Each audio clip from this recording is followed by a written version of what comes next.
Just का गुस्का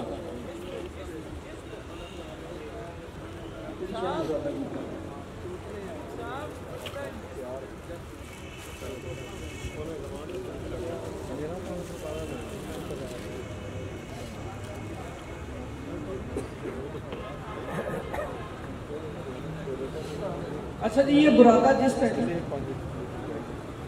तो ये हम कप में डाल लेंगे।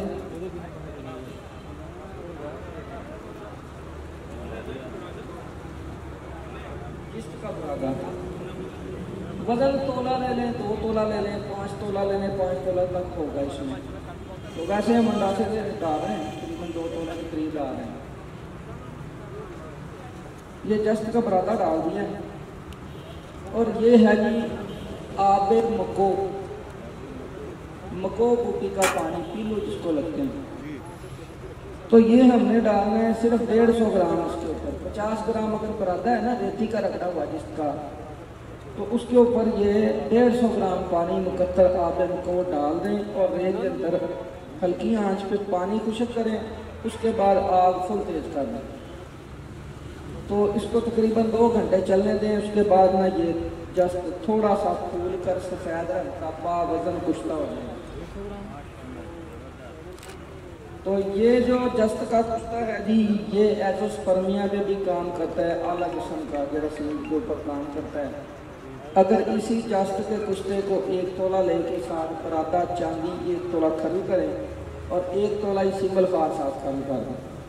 और यही आबे मको 1 छटांग खरल में पिला के टिकिया बना के 1 पाव चूरे की आग दें। इसी तरह से 7 से 11 अमल करें तो ये चांदी 12 सिंबल में चांदी और जस्त और समरफा ये बावजन कुश्ता हो जाए। तो ये फिर शुगर पे भी काम करेगा, ये असाबी पट्ठों की कमजोरी पे भी काम करेगा, कुव्वत बा पे भी काम करेगा, एजोस्पर्मिया भी काम करेगा।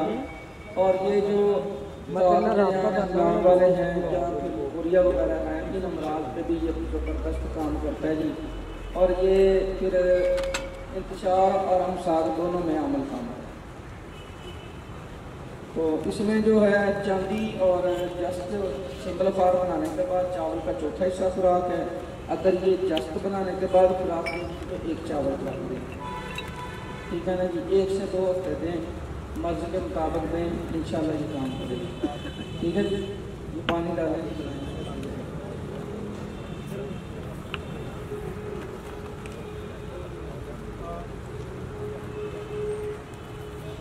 ये मसूद भुट्टा साहब बना रहे हैं जी। चलो बस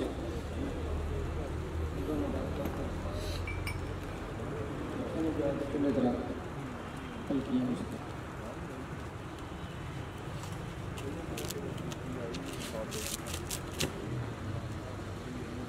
क्या नाम